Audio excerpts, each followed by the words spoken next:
너 같은 하찮은 것이 감히 내 명령을 거부해?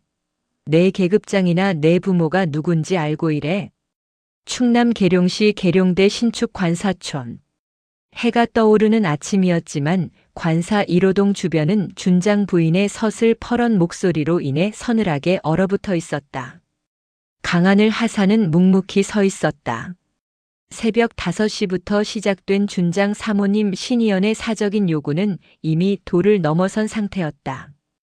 관사 이삿짐 정리는 부대원의 정식 임무가 아니었으나 준장 한성민의 노골적인 압박 때문에 거부할 수도 없었다. 그러나 오늘의 요구는 선을 넘었다. 서울 청담동에 있는 신희연의 명품 옷가지들을 특별 군용 차량으로 실어 오라는 것이었다. 죄송합니다. 사모님, 군용 차량은 사적 물품 수송에 사용할 수 없습니다. 규정에 위반됩니다. 강하늘은 딱딱하게 굳은 얼굴로 단호하게 대답했다. 그녀의 내면은 분노로 끌어올랐지만 억지로 평정심을 유지했다. 그녀가 이곳에서 강성철 장군의 딸이라는 신분을 숨기고 복무하는 유일한 이유, 바로 공정함 때문이었다. 신희연은 강하늘의 말을 듣자마자 눈빛이 살벌하게 변했다. 그녀의 얼굴은 고가의 화장품으로 공들여 가꾼 티가 역력했지만 지금은 증오로 일그러져 있었다. 규정? 내가 지금 나한테 규정을 가르치려 들어? 내까지 것이 뭔데? 이 관사촌이 누구 덕에 돌아가는 줄 몰라. 내 남은 군 생활을 지옥으로 만들어줄 수도 있어. 신희연은 손에 들고 있던 보온 도시락 통을 꽉 쥐었다. 그것은 며칠 전 부대원들이 관사 이사에 협력해준다고 해서 가져왔던 값비싼 브랜드의 커다란 보온 도시락 통이었다. 속은 비어 있었으나 묵직한 무게가 느껴졌다. 강하늘은 신희연의 눈빛을 읽었다. 저 여자는 지금 자신을 정말 해칠 수도 있다는 광기를 품고 있었다. 하지만 피할 수 없었다. 피하는 순간 이 부조리한 갑질은 영원히 끝나지 않을 것이었다. 저는 국방의 의무를 수행하는 하사이지 사모님의 개인 비서가 아닙니다. 규정을 어기라는 명령은 따를 수 없습니다. 강하늘은 숨막히는 침묵 속에서 다시 한번 목소리를 냈다. 쾅! 섬뜩한 굉음과 함께 강하늘의 시야가 흔들렸다. 신희연이 휘두른 보온 도시락 통이 그녀의 오른쪽 머리를 강하게 내리찍은 것이다. 통증은 벼락처럼 쏟아져 내렸고 강하늘은 비틀거렸다. 머릿속이 하얗게 변했다. 이 버릇없는 계집애가 어디서 감히 내가 다시는 내 까만 머리를 들고 다니지 못하게 만들어줄까 보다. 신희연은 숨을 헐떡이며 보온 도시락 통을 바닥에 던져버렸다. 플라스틱과 스테인리스가 뒤섞인 둔탁한 소리가 정적을 깨고 울려 퍼졌다. 강하늘은 무릎을 꿇지 않으려고 안간 힘을 썼다. 고개를 들자 눈앞에 신희연의 명품 구두와 그 옆에 떨어진 도시락 통이 보였다. 도시락 통에는 아직도 따뜻한 기운이 남아있는 듯 했다. 이 광경을 멀리서 지켜보고 있던 이가 있었다. 강하늘과 함께 관사 업무를 지원 나온 박우진 상병이었다. 그는 준장 부인의 폭언을 듣고 숨어 있다가 눈앞에서 벌어진 폭행에 얼어붙은 듯 움직이지 못했다. 그의 손에는 증거가 될 만한 그 어떤 것도 없었다. 다만 그의 눈 속에 이 모든 상황이 선명하게 기록되었을 뿐이었다. 신희연은 강하늘을 내려다보며 콧방귀를 뀌었다. 당장 사라져. 그리고 오늘 일은 아무에게도 말하지 마. 말하는 순간 내 남은 군 생활은 물론이고 내 집안까지 불행해질 거야. 알겠어? 강하늘은 턱을 깨물었다. 머리에서는 욱신거리는 통증이 느껴졌지만 그보다 더 큰 고통은 자존심과 정의감이 짓밟히는 데서 오는 굴욕감이었다. 그래, 신희연. 너는 이제 돌이킬 수 없는 선을 넘었다. 강하늘은 천천히 일어섰다. 머리를 정리하는 대신 신희연을 똑바로 응시했다. 그 눈빛에는 분노를 넘어선 차가운 결의가 담겨 있었다. 사모님, 제가 폭행당했다는 사실은 변하지 않습니다. 반드시 정식 절차를 밟겠습니다. 강하늘의 단호한 말에 신이여는 잠시 당황했지만 이내 비웃음을 터뜨렸다.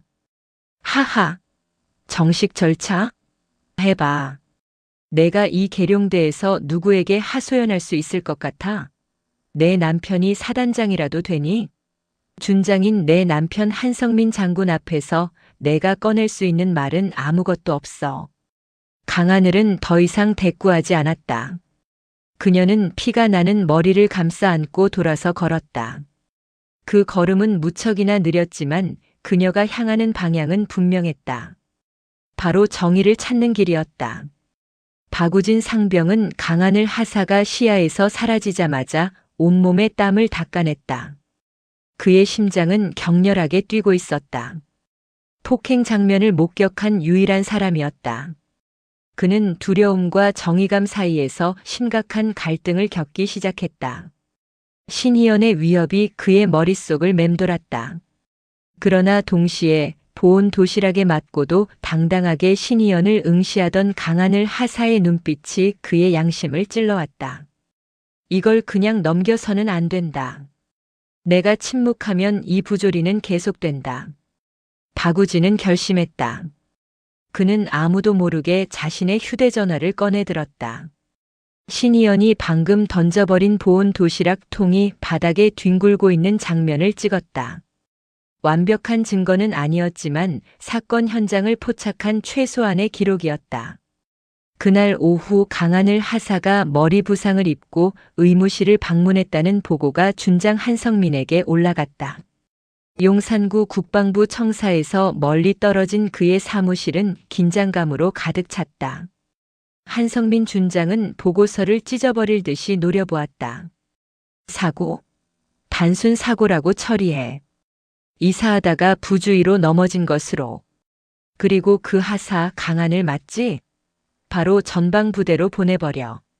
영창이든 어디든 내 눈앞에서 치워.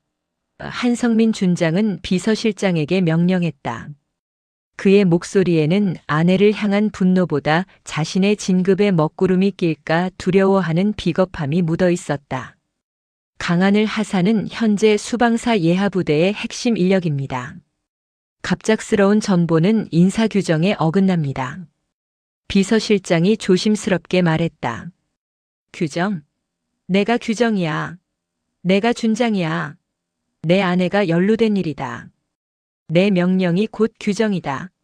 한성민은 탁자를 내리쳤다. 그 같은 시각 신희연은 서울 강남의 고급 피부관리실에서 태연하게 시간을 보내고 있었다. 그녀는 남편 한성민이 모든 것을 깔끔하게 처리할 것이라 믿어 의심치 않았다. 그녀의 머릿속에는 보온 도시락 통을 휘두른 것에 대한 죄책감은 단 1초도 없었다. 오로지 하찮은 하사가 감히 준장 부인의 권위에 도전했다는 불쾌감뿐이었다. 그러나 강하늘은 이미 움직이고 있었다. 그녀는 부상을 숨기지 않았다. 그녀는 의무실 진료 기록과 함께 사건 당일 입었던 군복에 묻은 보온 도시락 통의 이물질을 조심스럽게 보존했다. 신희연의 폭언과 폭행을 증언해줄 유일한 인물은 박우진 상병이었다. 강하늘은 박우진 상병에게 연락했다. 박 상병님. 두렵겠지만 제가 겪은 일은 곧 상병님을 비롯한 모든 부대원이 겪을 일입니다. 정의를 바로 세울 용기가 필요합니다. 박우진은 망설였다. 그의 아버지는 작은 중소기업 사장이었다. 혹시라도 준장의 보복이 아버지 회사에 미칠까 두려웠다. 그러나 강하늘 하사의 진심 어린 목소리와 자신이 찍어둔 보온 도시락 통 사진이 그의 용기를 북돋았다. 하사님, 제가 도울게요. 저는 목격자입니다. 사모님이 하사님 머리를 때리는 것을 제 눈으로 똑똑히 봤습니다. 그리고 현장 사진도 찍었습니다. 박우진의 목소리는 떨렸지만 결의에 차 있었다. 강하늘은 안도의 한숨을 내쉬었다. 정말 고맙습니다. 박 상병님. 하지만 상병님의 안전이 우선입니다. 제가 시키는 대로만 움직여주세요. 우리는 혼자가 아닙니다. 강하늘은 바로 아버지 강성철 장군에게 연락했다.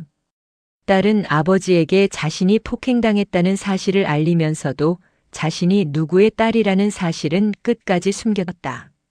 아버지, 저는 지금 군 내부의 부조리에 맞서고 있습니다. 개인의 신분이나 배경이 아니라 오로지 법과 규정으로만 이 사건을 해결하고 싶습니다. 아버지의 힘으로 사건을 덮지 말아주세요. 오직 공정함만을 원합니다. 강성철 장군은 딸의 단호한 목소리를 들으며 깊은 고민에 빠졌다. 그는 딸이 겪은 고통에 분노했지만 딸의 뜻을 존중하기로 했다. 그는 직접 개입하는 대신 자신의 가장 신뢰하는 군 법무관에게 일반 병사의 폭행 사건으로 위장된 사건을 은밀하게 조사하도록 지시했다. 군 사법 시스템이 이 사건을 얼마나 공정하게 다루는지 시험하기 위해서였다. 강성철 장군의 은밀한 조사팀이 움직이자 한성민 준장이 사건을 덮으려 했던 모든 과정에 제동이 걸리기 시작했다. 강하늘의 전보 명령은 갑자기 취소되었고 의무 기록은 외부 유출을 막기 위해 철저히 보존되었다. 한성민은 알 수 없는 압력에 당황하기 시작했다. 누가 자꾸 내 명령을 막는 거지? 대체 뒤에 누가 있는 거야?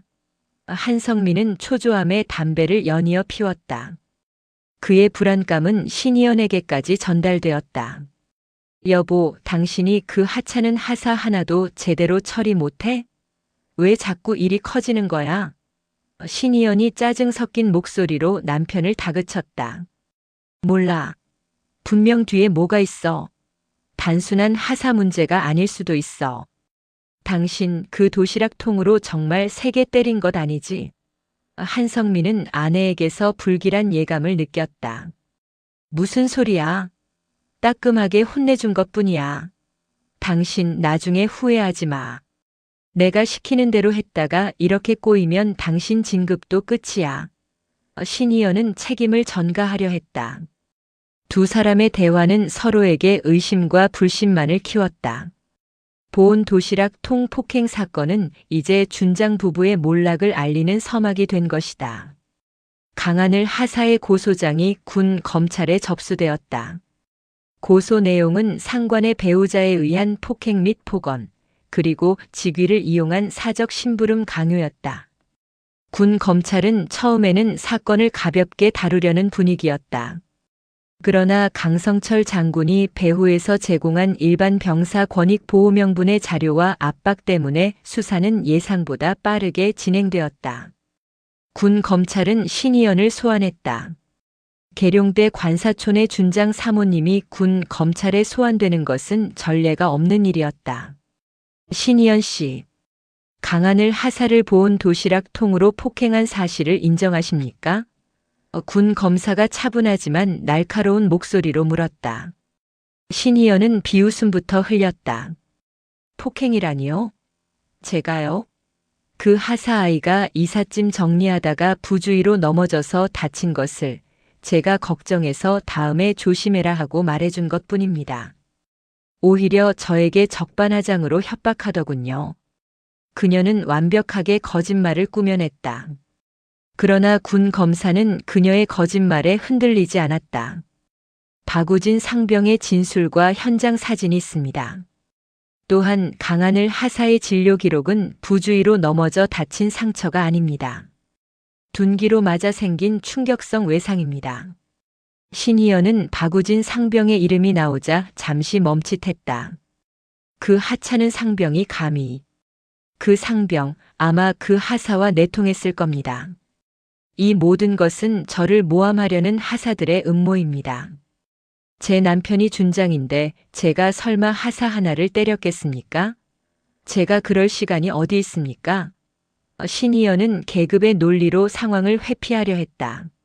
그 같은 시각 한성민 준장은 육군 본부의 고위급 관계자들에게 전화를 돌리며 로비에 열을 올렸다. 용산구 국방부 주변을 맴돌며 자신의 결백을 주장했지만 그를 돕는 이는 아무도 없었다. 오히려 그의 주변은 싸늘하게 식어갔다. 강성철 장군의 그림자가 그를 옥죄고 있었기 때문이다. 강성철은 아직 자신의 딸이 강한을 하사라는 사실을 드러내지 않았지만 군 내부의 정의를 바로 세우겠다는 의지로 한성민의 모든 비리를 조사하고 있었다. 한성민이 준장이라는 직위를 이용해 사적으로 부대 물품을 유용하고 비자금을 조성했다는 의혹까지 수면 위로 떠오르기 시작했다. 강한을 하사는 법정 출석을 준비했다. 그녀는 박우진 상병과 만나 마지막 증거를 확인했다. 박 상병은 두려움에 떨었지만 강하늘의 굳건함에 힘을 얻었다. 하사님, 저는 솔직하게 제가 본 것을 모두 말할 겁니다. 제 용기가 이 사건을 해결할 수 있다면 저는 후회하지 않습니다. 박 상병이 말했다. 고맙습니다. 박 상병님. 상병님의 증언이 이 사건의 핵심입니다. 우리는 계급을 이기는 진실을 보여줄 겁니다. 강하늘은 박우진의 손을 굳게 잡았다. 마침내 신희연에 대한 상해죄 및 직권 남용 방조 혐의로 서초동 법원에서 첫 재판이 열리게 되었다. 재판이 시작되기 직전 한성민 준장은 아내에게 마지막 경고를 했다. 당신 재판장에게 최대한 겸손하게 빌어. 어떻게든 집행유예로 막아야 내 명예가 살아. 당신 때문에 내 진급이 물 건너가게 생겼어. 신희연은 남편의 말에 분노했다. 당신은 내가 하사 따위 때문에 처벌받는 게 그렇게 싫어. 내 명예는 내가 이 관사촌에서 얼마나 무시당하며 살았는지 알아? 당신이 나한테 해준 게 뭐가 있어? 두 사람의 대화는 이미 파국으로 치닫고 있었다. 그들은 자신들이 곧 엄청난 반전의 소용돌이에 휘말릴 것이라는 사실을 전혀 예상하지 못했다. 신희연은 여전히 강하늘을 하찮은 하사로 여기고 있었다. 서초동 법원 법정 안. 신희연은 명품 옷차림에 보석을 치렁치렁 달고 들어섰다. 강하늘은 단정한 군복 차림으로 증인석에 섰다. 강하늘 하사의 증언이 시작되었다. 차분하고 논리적인 그녀의 진술은 신희연의 거짓말을 하나씩 부숴나갔다. 박우진 상병의 증언과 현장 사진까지 제시되자 신희연의 얼굴은 하얗게 질렸다. 재판장은 최종 증거 심리를 위해 잠시 휴정을 선언했다. 그때 강하늘을 변호하는 군 법무관이 자리에서 일어났다. 재판장님, 마지막으로 변호인 측에 중요한 사실 하나를 보고해야 합니다. 이 사건의 피해자인 강하늘 하사는 모두의 시선이 군 법무관에게 쏠렸다. 한성민 준장은 불안함에 손수건을 쥐어뜯었다. 강하늘 하사는 육군 본부 강성철 장군의 외동딸입니다. 법정안은 순식간에 폭발했다. 신희연은 자리에서 벌떡 일어났고 한성민 준장은 충격으로 주저앉았다. 그들의 머릿속에는 오직 하나의 생각만 스쳐 지나갔다. 우리가 쓰리스타의 딸을 보온 도시락 통으로 때렸단 말인가. 통쾌한 사이다의 서막이 서초동 법정에서 그렇게 시작되었다. 한성민 준장, 자네는 군인의 명예와 지휘관의 양심을 모두 보온 도시락 통과 함께 쓰레기통에 처박은 것이다. 서초동 법정의 정적이 깨진 순간 한성민 준장은 자신이 지금껏 쌓아 올린 모든 것이 모래성처럼 무너지는 환청을 들었다. 강성철 장군, 그 이름 세 글자가 그의 온몸을 짓눌렀다. 강성철 장군은 육군 내에서 청렴함과 엄격한 원칙주의로 정평이 난 인물이었다. 그리고 그는 지금 자신의 외동딸을 폭행한 가해자의 남편으로서 이 법정에 서 있는 것이었다. 신희연은 비명을 지를 뻔했지만 겨우 입을 막았다. 그녀의 얼굴은 화장품으로도 감출 수 없는 창백한 흑빛이었다. 자신이 하찮은 하사라고 모욕하고 도시락통을 휘둘렀던 그 여군이 대한민국 육군의 세별을 상징하는 거대한 권력의 핵심이라는 사실을 깨달은 것이다. 재판장은 잠시 휴정을 선언했고 한성민 준장은 군복을 입은 채 부들부들 떨며 법정을 빠져나왔다. 그의 머릿속에는 오직 강성철 장군의 분노와 그 파장이 미칠 군 내부의 지각 변동뿐이었다. 강성철 장군은 이 사실이 공개된 직후 용산구 국방부 내 자신의 집무실로 돌아왔다. 그의 방은 평소에도 정갈하고 냉철한 기운이 감돌았지만 지금은 분노의 열기로 가득 차 있었다. 그는 자신의 책상 위에 놓인 보고서들을 주먹으로 내리쳤다. 보고서에는 한성민 준장이 사건을 은폐하기 위해 벌였던 비열한 행위들이 빼곡히 적혀 있었다. 내 딸이 겪은 모욕이 나를 향한 것이었다면 참았을 것이다. 그러나 군인의 명예와 공정함을 짓밟은 죄는 용서할 수 없다. 강성철 장군은 개인적인 감정 대신 군 기강 확립이라는 명분을 앞세웠다. 그는 바로 군 법무실장과 감찰실장을 소집했다. 지금부터 한성민 준장과 그의 배우자 신희연이 저지른 모든 부조리와 비위를 낱낱이 조사한다. 보온 도시락 폭행은 빙산의 일각이다.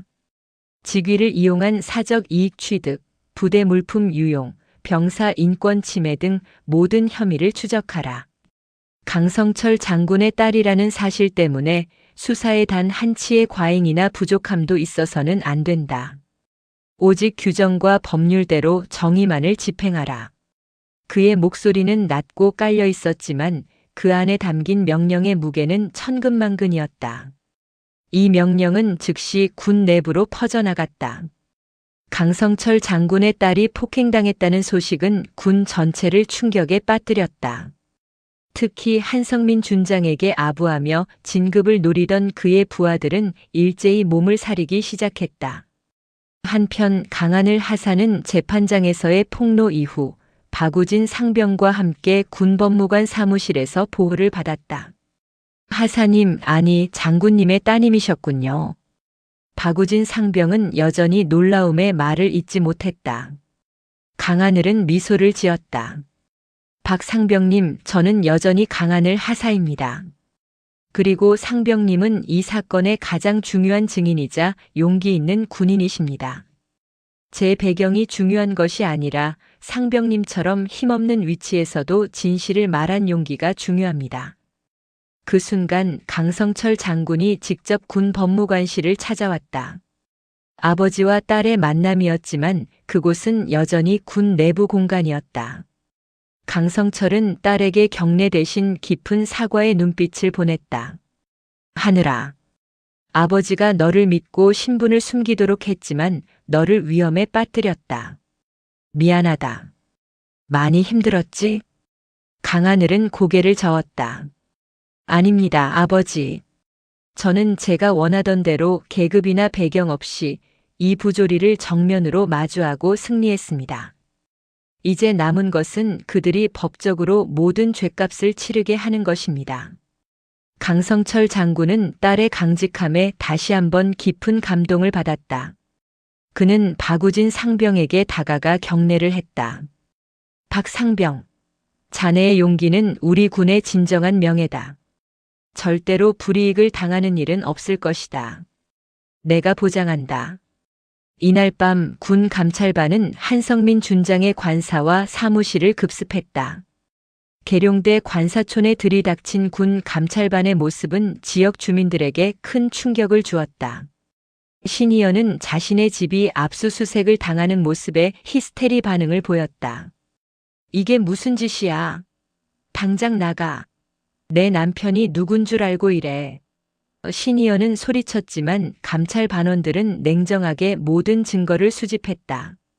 사적인 물품을 구입한 군 예산 사용 내역, 부대원 동원 기록, 그리고 강하늘 하사를 폭행한 보온 도시락 통까지 증거로 확보되었다. 한성민 준장은 모든 직무가 정지된 채 영창에 준하는 군 내부 구금 시설에 수감되었다. 그의 몰락은 이미 돌이킬 수 없는 흐름이었다. 강성철 장군의 분노는 단순한 아버지의 감정을 넘어 군 조직을 정화하려는 정의의 지휘가 되었다. 한성민 준장의 구금과 그의 아내 신희연에 대한 추가 수사 소식은 군 내부를 넘어 외부로 새어나가기 시작했다. 강성철 장군은 딸의 신분이 이미 법정에서 공개된 이상 이 사건을 투명하게 공개하여 군의 자정 능력을 보여주는 기회로 삼기로 결심했다. 군 검찰은 신희연에 대한 재판과 별도로 한성민 준장에 대한 직권남용, 횡령, 부하 인권 침해 등의 혐의로 본격적인 수사에 착수했다. 사건의 폭발력을 감지한 언론들이 움직이기 시작했다. 특히 JTBC 뉴스룸과 조선일보의 탐사 보도팀이 이 사건에 집중했다. 쓰리스타 장군 딸을 폭행한 준장 부부의 갑질이라는 제목은 대중의 분노를 사기에 충분했다. 강하늘 하사는 얼굴과 이름을 모두 공개하기로 결정했다. 그녀는 자신의 경험이 군 내부의 모든 부조리에 시달리는 젊은 군인들에게 용기가 되기를 바랐다. JTBC 뉴스룸의 긴급 인터뷰에서 강하늘은 단정한 군복을 입고 나왔다. 저는 제 아버지의 배경을 이용하고 싶지 않았습니다. 저의 신분이 아니라 군인으로서의 규정과 권리가 지켜지기를 원했습니다. 하지만 신희연 씨는 저의 계급을 무시했고 보온 도시락통으로 저의 자존심과 군인의 명예를 훼손했습니다. 그녀 옆에는 박우진 상병도 앉아 있었다. 박 상병은 떨리는 목소리였지만 진실을 힘있게 증언했다. 저는 상병입니다. 저도 두려웠습니다. 하지만 하사님이 맞고도 당당하게 맞서시는 것을 보고 용기를 냈습니다. 저희는 군인이기 이전에 억압받아서는 안 될 한 명의 국민입니다. 이 보도는 전국을 강타했다. 계급과 권력을 사적으로 남용한 준장 부부에 대한 국민적 분노가 하늘을 찔렀다.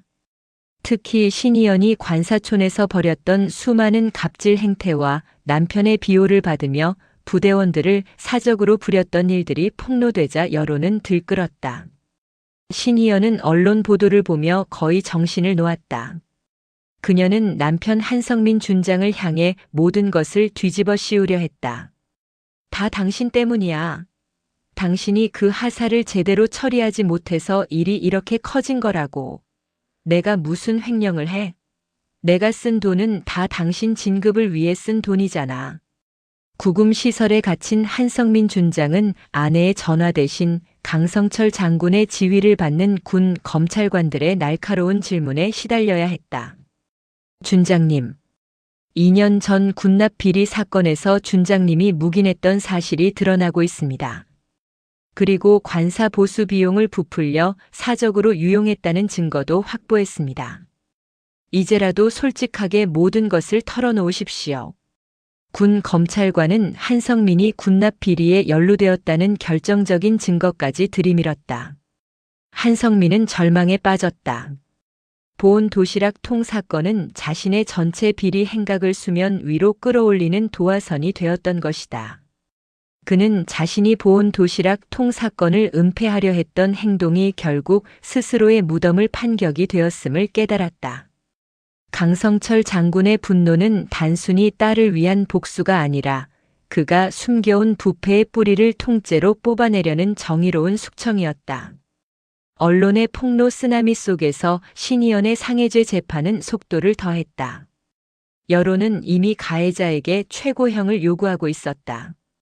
박우진 상병의 용기 있는 증언과 강하늘 하사가 제출한 보온 도시락통에 묻은 미세한 흔적 등의 과학적 증거는 신희연의 거짓말을 완전히 침묵시켰다. 드디어 신희연에 대한 최종 재판일이 다가왔다. 이 사건은 서초동 법원의 가장 큰 관심사였다. 신희연은 초라한 모습으로 법정에 섰다. 고급 명품 대신 수수한 옷차림이었지만 그녀의 눈빛에는 여전히 억울함과 분노가 뒤섞여 있었다. 그녀는 끝까지 자신의 폭행 행위를 훈육이라고 주장했다. 강하늘 하사는 증인으로 다시 법정에 섰다. 그녀는 피해자였지만 그 어떤 굴욕감도 없이 당당했다. 그녀는 신희연의 행동이 군의 규율과 인권을 어떻게 무너뜨렸는지 논리적으로 진술했다. 재판장은 최종 판결을 내리기 전에 신희연에게 마지막 기회를 주었다. 피고인 신희연, 마지막으로 하고 싶은 말이 있습니까? 신희연은 떨리는 목소리로 중얼거렸다. 저는 하사를 때린 것은 인정합니다. 하지만 그 하사가 먼저 저에게 불손했습니다. 저는 단지 남편의 명예를 위해 폭력을 정당화했습니까? 재판장이 단호하게 물었다. 신희연은 더 이상 말을 잇지 못했다. 잠시 후 재판장의 선고가 법정을 울렸다. 피고인 신희연은 자신의 남편이 군의 고위직이라는 특권을 이용하여 부당하게 사적 이익을 취하려 했으며 이를 거부하는 피해자 강한을 하사에게 둔기를 이용한 상해를 입혔습니다. 이는 단순히 개인 간의 폭행을 넘어 군 기강과 사회 정의를 심각하게 훼손한 중대한 범죄입니다. 법정에 모인 모든 사람이 숨을 죽였다. 따라서 법원은 피고인 신희연에게 징역 1년 6개월의 실형을 선고하며 피해자 강한을 하사와 박우진 상병이 입은 모든 정신적, 물질적 피해에 대해 총 5억 원을 배상할 것을 명령합니다. 징역 실형이라는 말에 신희연은 그대로 주저앉아 통곡했다. 준장 부인으로서의 모든 지위와 특권이 한순간에 무너지는 순간이었다. 이로써 보온 도시락 통폭행 사건에 대한 통쾌한 사이다 판결이 내려진 것이다. 신희연의 실형 선고에 이어 한성민 준장에 대한 군사 재판 결과도 곧 발표되었다. 강성철 장군의 철저한 지휘 아래 진행된 수사는 한성민의 모든 비리를 드러냈다. 한성민 준장은 직권남용죄, 뇌물수수 방조죄, 군납비리 묵인죄 등의 혐의로 징역 3년을 선고받았다. 군 당국은 그의 징역형과 동시에 불명예 전역을 결정했다. 한성민이 평생을 걸쳐 쌓아 올린 계급장과 명예는 모두 파직이라는 치욕스러운 결말을 맞았다. 그는 권력을 남용하려다 오히려 권력의 심판대에 오른 인과응보의 표본이 되었다. 강한을 하사와 박우진 상병은 법적으로 완벽한 승리를 거두었다. 그들이 겪었던 외상 후 스트레스 장애와 모든 고통에 대한 법적 배상금 5억 원은 그들의 피해를 금전적으로나마 보상해 주었다. 강한을 하사는 박 상병을 바라보며 말했다. 박 상병님, 우리가 이겼습니다. 돈을 받은 것이 중요한 것이 아니라 정의의 이름으로 그들의 특권을 단죄했다는 사실이 중요합니다. 박우진 상병은 눈물을 글썽이며 말했다. 하사님 덕분입니다. 저도 이제 떳떳하게 군 생활을 할 수 있을 것 같습니다. 군대 안에 아직 양심이 살아있다는 것을 알았습니다. 이 통쾌한 단죄는 언론을 통해 다시 한번 대서특필되었다. 대한민국 사회는 정의가 살아있음을 확인하며 열렬히 환호했다. 우리는 특권을 이기는 용기와 진실이 얼마나 강한지 보았습니다. 계급은 사라져도 정의는 영원히 남습니다. 신희연의 실형 선고와 한성민 준장의 불명예 전역 소식은 대한민국 사회에 강력한 메시지를 던졌다. 권력과 특권이 진실 앞에서 무너질 수 있다는 통쾌한 인과응보는 국민들에게 큰 카타르시스를 선사했다. 특히 JTBC 뉴스룸은 이 사건을 대한민국 정의 실현의 상징으로 집중 보도했다. 앵커는 클로징 멘트에서 강한을 하사와 박우진 상병의 용기를 높이 평가했다. 강한을 하사는 자신의 배경을 이용하는 대신 스스로의 힘으로 부당함에 맞섰습니다. 박우진 상병은 불이익의 두려움을 이기고 진실을 증언했습니다. 우리는 이 두 젊은 군인을 통해 계급장 위에 양심이 있다는 숭고한 교훈을 얻었습니다. 언론의 찬사는 단순한 보도를 넘어 사회 각계각층의 지지 물결로 이어졌다. 전국 군 부대에서는 강한을 하사의 사례를 통해 부조리 척결을 위한 내부 캠페인이 일어났다. 수많은 군인과 그 가족들은 강하늘과 박우진에게 응원의 편지를 보냈으며 일부 시민단체는 이들을 올해의 의로운 시민 후보로 추천하기까지 했다. 강하늘 하사는 모든 법적 절차가 끝난 후 잠시 휴가를 받아 아버지 강성철 장군과 만났다. 두 사람은 서울의 한적한 공원에서 조용히 산책했다. 하늘아, 내가 겪은 고통은 아버지가 평생 갚아도 모자랄 것이다. 하지만 너는 그 고통을 통해 군대 전체의 정의를 바로 세우는 엄청난 일을 해냈다. 강성철 장군은 딸의 손을 잡고 진심으로 말했다. 강하늘은 고개를 들었다. 아버지, 저는 후회하지 않습니다. 저는 제가 원하는 대로 오로지 강하늘 하사로서 승리했습니다. 법적 배상금도 들어왔습니다. 저는 그 돈을 개인적으로 사용하지 않을 생각입니다. 그럼 어떻게 할 생각이냐? 강성철이 물었다. 군인 인권 보호 및 부조리 신고 기금을 만들고 싶습니다. 박우진 상병님과 상의했습니다. 부조리에 시달리면서도 두려움 때문에 신고하지 못하는 다른 군인들을 위해 저희가 받은 배상금을 종잣돈으로 사용할 것입니다. 정의를 위한 연대가 필요합니다. 강하늘의 눈빛은 확신으로 빛났다. 강성철 장군은 딸의 깊은 생각에 감동했다. 훌륭하다 하늘아. 내가 진정한 군인이다. 아버지가 적극적으로 돕겠다. 강하늘과 박우진 상병은 배상금 5억 원 전액을 기금 설립에 사용했다. 이 소식은 다시 한번 언론에 보도되어 국민들에게 큰 울림을 주었다. 단순히 보상받는 것으로 끝내지 않고 그 피해의 결과물을 더 큰 정의를 위해 사용했다는 사실은 중장년층 독자들에게 깊은 감동과 통쾌함을 선사했다. 한편 구치소에 수감된 신희연은 현실을 부정하며 매일같이 남편 한성민을 원망했다. 이게 다 당신이 진급만 바라보고 살았기 때문이야. 우리가 대체 무슨 죄를 지었다고.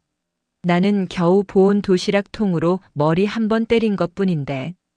신희연은 자신의 죄가 얼마나 무거운지, 자신이 가진 특권 의식이 얼마나 많은 사람들을 짓밟았는지 전혀 깨닫지 못했다. 한성민은 영창에서 아내의 소식을 들었다. 그는 비로소 모든 것을 잃은 후에야 자신이 저지른 과오를 일부 깨닫기 시작했다. 그는 강성철 장군의 딸을 건드린 것이 아니라 자신이 밟아온 모든 규정과 양심을 건드렸음을 뒤늦게 후회했다.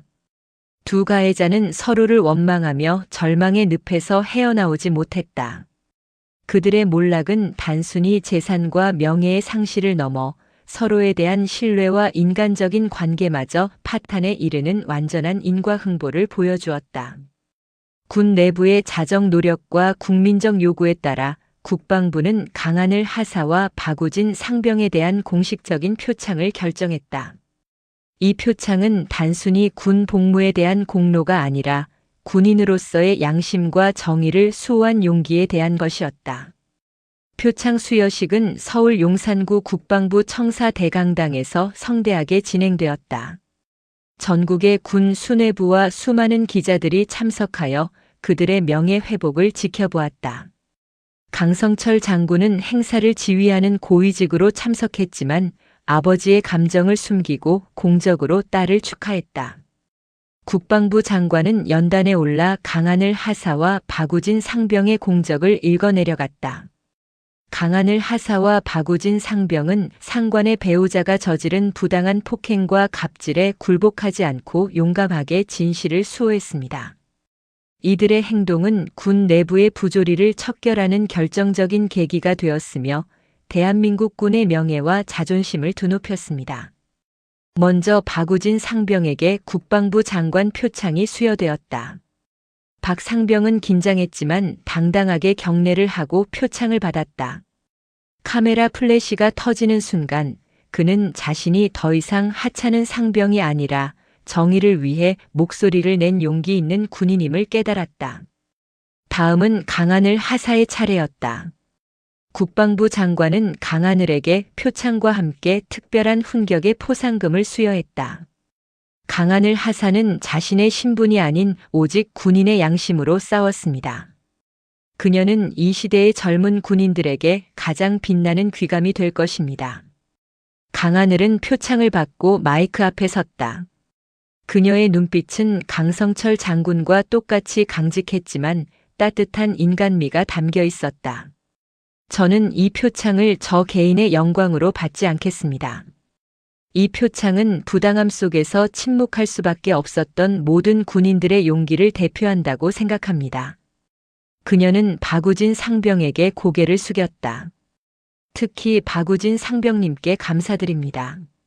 상병님의 증언이 없었다면 저의 용기는 좌절되었을 것입니다.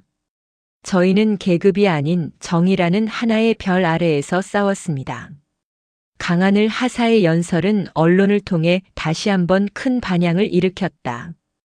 그녀가 배상금을 기금으로 쾌척한 사실까지 함께 보도되자 국민들은 진정한 노블레스 오블리주라며 칭송했다.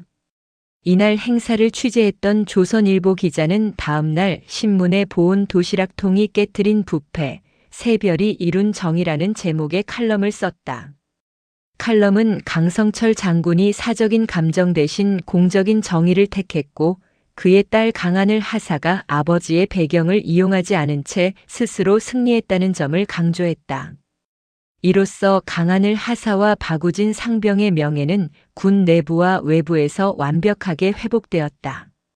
그들은 단순한 피해자가 아니라 군의 부패와 부조리를 척결하고 새로운 문화를 만들어낸 개혁의 선두주자로 자리매김했다. 강성철 장군은 딸이 자랑스러웠지만 자신의 감정을 드러내지 않았다.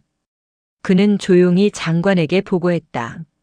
장관님, 강하늘 하사를 군인 인권 관련 부서로 옮겨 이 경험을 살려 군 개혁에 기여할 수 있도록 배려해 주십시오.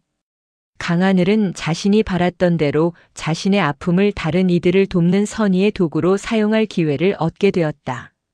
신희연은 수감된 후에도 여전히 현실을 부정했지만 시간이 흐를수록 그녀의 죄는 뼈저린 외로움과 고통으로 다가왔다. 남편 한성민 준장은 징역형을 살면서도 그녀에게 면회조차 오지 않았다. 그들의 관계는 이미 돌이킬 수 없이 파탄난 상태였다. 수개월 후 강하늘 하사는 국방부 직속 군인 인권보호센터로 보직을 옮겼다. 박우진 상병은 전역 후에도 강하늘 하사가 설립한 군인 인권보호 및 부조리 신고 기금에서 자원봉사를 하며 기금 활동을 도왔다. 강하늘 하사의 사무실. 그녀는 창밖의 용산구 전경을 바라보며 깊은 생각에 잠겼다. 그녀는 이제 더 이상 군복에 묻은 보온 도시락 통의 잔해를 기억하지 않았다. 그 잔해는 이제 정의를 위한 기금이라는 단단한 씨앗이 되어 수많은 젊은 군인들의 권리를 보호하고 있었다. 하사님, 이번 주에 들어온 익명신고 건입니다. 부대 내에서 사적인 술자리를 강요당했다는 내용입니다. 저희가 지원할 법무팀을 연결했습니다. 박우진 상병이 보고했다. 수고했어요, 박 상병님. 우리가 겪었던 일은 이제 끝났지만 또 다른 고통이 시작되어서는 안 됩니다. 침묵은 부조리를 키우는 비료라는 것을 기억해야 합니다. 강하늘이 단호하게 말했다. 강성철 장군은 딸의 활동을 묵묵히 지원하며 군 내부의 개혁을 이끌었다. 그는 한성민 준장 사건을 교훈 삼아 계급에 의한 부당한 명령은 무효라는 원칙을 확립했다. 그의 리더십 아래 군은 더욱 투명하고 공정한 조직으로 거듭나고 있었다. 한성민은 징역을 살면서 자신의 지난날을 후회했다. 그가 그렇게 갈망했던 진급과 권력은 결국 자신과 아내의 인생을 파멸로 이끌었다. 그는 자신이 무시했던 하찮은 하사 강하늘이야말로 진정한 강자였음을 깨달았다. 그녀는 계급이 아닌 진실이라는 강력한 무기를 가지고 있었다. 이 소설은 강하늘 하사가 박우진 상병과 함께 새로운 부조리 신고 건을 처리하는 장면으로 마무리될 준비를 한다. 그들의 이야기는 이제 끝이 아니라 군 내부의 정의를 위한 영원한 시작이 된 것이다. 보온 도시락통은 이제 폭력의 상징이 아니라 정의를 일깨운 희망의 증거입니다. 진정한 힘은 계급이 아닌 진실에서 나옵니다. 시간은 흐르고 보온 도시락 폭행 사건은 대한민국 사회의 중요한 이정표로 남았다. 가해자들의 단죄와 피해자들의 명예 회복은 정의가 살아있다는 가장 확실한 증거가 되었다. 강하늘 하사가 설립하고 박우진 상병이 함께 운영하는 군인 인권 보호 및 부조리 신고 기금은 전국적으로 수많은 후원과 참여를 이끌어냈다. 이 기금은 수많은 익명 신고를 바탕으로 부대 내부의 크고 작은 부조리를 수면 위로 끌어올렸고 군법무관들과 연계하여 약자들의 법적 투쟁을 지원하는 든든한 방패가 되었다. 강하늘은 인권보호센터에서 밤낮 없이 일했다. 그녀는 폭행의 피해자였지만 이제는 부조리의 고리를 끊는 희망의 옹호자가 되었다. 어느 날 강하늘은 기금 사무실에서 박우진과 함께 서류를 검토하고 있었다. 그들의 앞에는 따뜻한 커피 2잔이 놓여 있었다. 하사님, 이번에 새로 개설한 익명 상담 게시판에 글이 올라왔습니다. 지방부대에서 상관의 사적인 빨래를 강요당했다는 내용입니다. 저희 때와 너무 비슷합니다. 박우진이 한숨을 쉬며 말했다. 그는 전역 후에도 군복무 시절에 강하늘 하사를 향한 존경심으로 여전히 하사님이라는 호칭을 사용했다. 강하늘은 미소를 지었다. 박상병님, 비슷하지만 다릅니다. 우리는 침묵하지 않는 목소리를 만들어냈습니다. 이제 이 하사는 혼자가 아닙니다. 바로 법무팀을 연결하고 부대 지휘관에게 규정 위반 사실을 통보합시다. 느리더라도 정의는 반드시 전진합니다. 한편 신이여는 형기를 마쳤지만 그녀를 맞이하는 것은 몰락뿐이었다. 그녀가 살던 계룡대 관사촌의 고급 주택은 이미 경매로 넘어갔고 친구들과의 연락도 끊겼다. 그녀를 알던 이들은 모두 그녀의 갑질과 죄를 기억하고 있었기 때문이다. 그녀는 사회에서 철저히 고립되었고 자신이 보온 도시락통으로 휘두른 폭력이 자신에게 어떤 파멸적인 결과를 가져왔는지 뼈저리게 후회하며 살아가야 했다. 그녀의 남은 삶은 과거의 특권에 대한 처절한 대가였다. 한성민 준장은 징역을 마치고 출소했지만 역시 모든 것을 잃었다. 그는 전직 준장이었으나 불명예 전역의 낙인 때문에 그 어떤 조직에서도 그를 받아주지 않았다. 그는 자신이 단 하나의 거짓과 은폐로 평생의 명예를 잃었다는 사실에 좌절했다. 아내와의 관계는 이미 회복 불능이었고 그는 외롭고 초라한 노년을 보내게 되었다. 이들의 결말은 중장년층 독자들이 가장 원하는 완벽한 인과응보를 충족시켰다. 권력을 남용한 자는 그 권력에 의해 심판받는다는 냉혹한 진실이었다. 강성철 장군은 정년이 가까워지면서 자신의 업적을 되돌아보았다. 그는 딸을 통해 군의 부조리를 척결하는 가장 중요한 개혁을 이끌었다는 자부심을 느꼈다. 그는 딸에게 편지를 썼다. 하늘아, 아버지는 너를 키우면서 강인한 군인이 되기를 바랐지만 너는 그 이상이었다. 너는 진정한 정의의 지도자가 되었다. 아버지가 가르친 규정과 원칙이 너의 용기를 만났을 때 그것은 세상을 바꾸는 힘이 된다는 것을 증명했다. 너의 승리는 너의 계급이나 나의 배경이 아니라 진실을 말한 용기 덕분이다. 이 편지를 읽으며 강하늘은 눈시울을 붉혔다. 그녀는 아버지의 그늘이 아닌 오직 자신의 양심을 따라 걸었고 마침내 군의 명예를 되찾는 주역이 되었다. 몇 년 후 강하늘은 장교로 신분을 전환하여 군 법무 분야에서 인권 관련 업무를 계속했다. 그녀는 이제 더 이상 신분을 숨기지 않았지만 여전히 겸손하고 강직한 군인이었다. 박우진은 사회에 나가 성공적인 사업가가 되었지만 매년 군인 인권 보호 및 부조리 신고 기금에 막대한 금액을 기부하며 강하늘을 지원했다. 그들의 인연은 계급을 초월한 정의의 연대로 영원히 이어졌다. 강하늘 하사의 통쾌한 복수극은 대한민국 군 역사에 깊이 새겨졌다. 보온 도시락통은 이제 더 이상 폭력의 도구가 아니었다. 그것은 용기 있는 젊은 군인의 희생을 상징하는 물건이자 계급의 특권을 심판한 정의의 증거로 기억되었다. 소설은 강하늘 대위장교로 진급한 강하늘과 국방부 청사 앞에서 굳건하게 서 있는 모습으로 마무리된다. 그녀의 시선은 정면을 향하고 있다. 계급장 위의 양심 그리고 가려진 진실의 무게. 그 무게는 세 개의 별보다 무거웠다. 그 진실이 폭발했을 때 부조리의 그림자는 영원히 사라졌다.